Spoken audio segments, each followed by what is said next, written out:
Someone asked me a question, maybe it was a few weeks ago, and they said, Theo, I did everything to sort of make more friends, right? They said, I made myself more attractive and I have more friends now. Before I used to be lonely, now I have friends. But I still feel this emptiness inside of me and I don't know how to fill it, right? There's this deep emptiness from within, and people or the person I was talking to, they don't know how to fill that sort of hole that is in them, this subconscious hole that needs to be filled, right? And they try chasing the external, right? They try to make themselves look more attractive. They try to make more friends.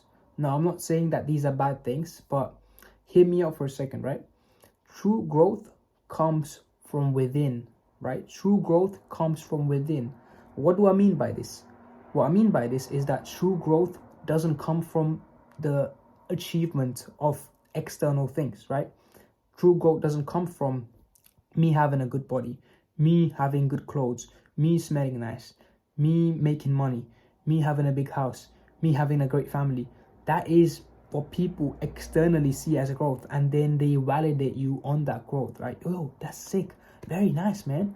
But true growth comes from within. Before you have these external achievements, and it's cool to have external achievements, I'm not trying to shit on these external achievements, but you need to have this sort of belief and groundedness from within to sort of achieve them, right? And if you already achieved, the things which you want, I'm not saying you're a bad person for doing so.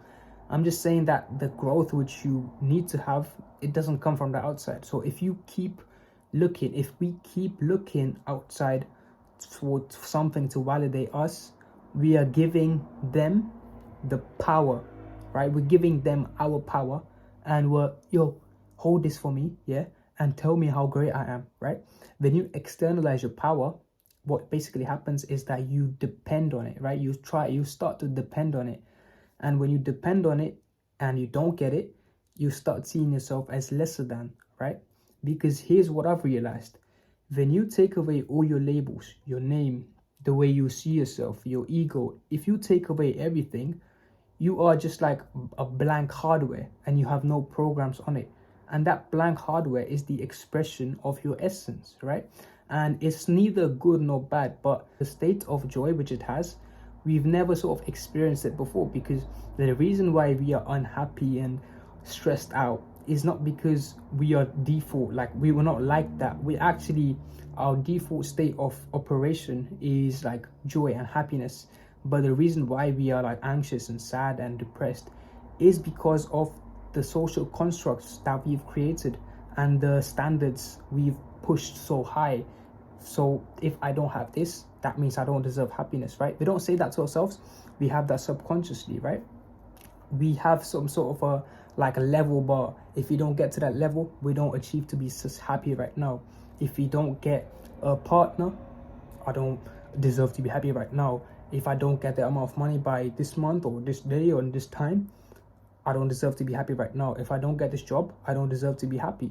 When we place these external beliefs subconsciously, we limit our tendency to even be happy or even experience life for its fullest, because we are constantly delaying the living. We are constantly delaying it to the future when life is right now.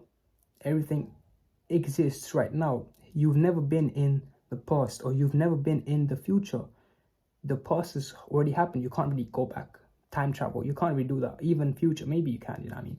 Maybe in the future you can, but you need to realize that you have the internal power to change the direction where you want to go, but we also have the power to sort of look at everything and think of the future as a mere illusion constructed by your mind and the way you view things right now, right?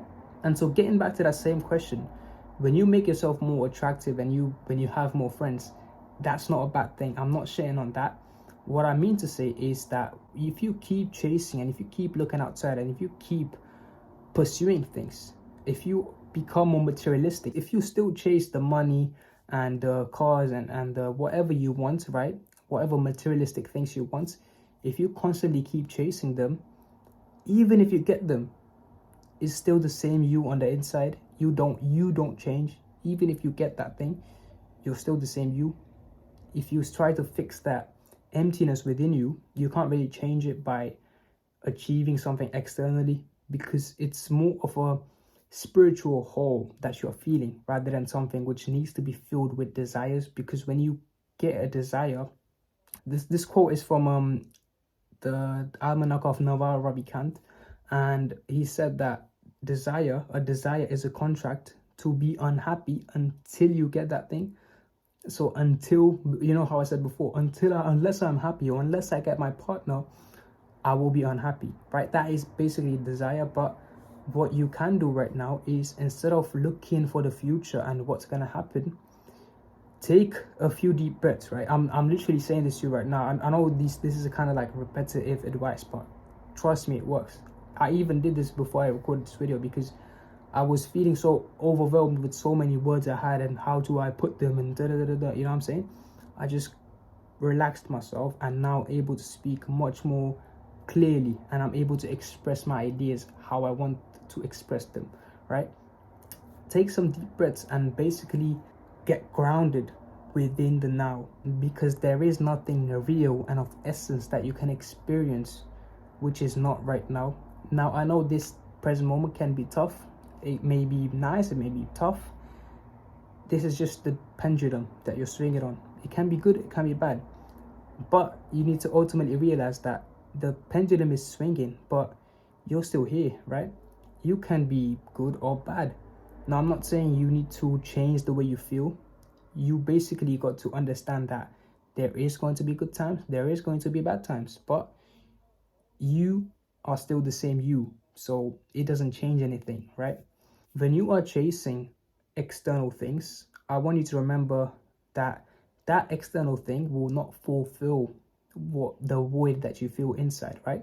Whatever it is that you chase, maybe it's listening to music, maybe it's eating some nice food, maybe it's going out and making a lot of friends, maybe it's purchasing a lot of things, purchasing games, whatever you like, whatever you purchase, clothes, it will make you feel good temporarily. It will temporarily give you the illusion that you're filling the void, but on the long run, they're not really doing anything to feel more fuller, feel more grounded with the reality that you're living in, right? And so the way I sort of made that with myself is by going more into the realm of mindfulness, right? And so I'm telling you everything right now which I just said because I was the type of person that was like that, right? I used to feel the same emptiness within. But when you slowly tackle it by disassociating yourself from the fake programs which you have, like your thoughts and your negative thoughts, and you're like, that's me, but that's not actually you, because you're experiencing that thought, you're looking at it. If I'm having a negative thought, if you're having a negative thought, you can look at the negative thought. You can be like, yeah, I'm having a negative thought. Does that mean it's you? It doesn't mean it's that, right? I can see, you know, that jacket at the back. I can see it. It's like a thought. Is that me? Is that jacket me? Is this t-shirt me? No, it's just there, right? So it's more being in this observer mode of thoughts rather than taking them and internalizing them. Because when you internalize that thought, you tend to think it more. When you think it more, it becomes your physical reality. True growth comes from within, right? Whatever you chase on the outside is not gonna fill it up. It may be putting like a temporary band-aid on your pain, but ultimately you're not really healing what needs to be healed, right? And so with that being said, I hope you resonate with the message. If you want to shift your identity into the person who you really want to become, you can hop on a free call with me, and the link will be in the description. And so with that being said, thank you for watching, and I'll see you in the next one.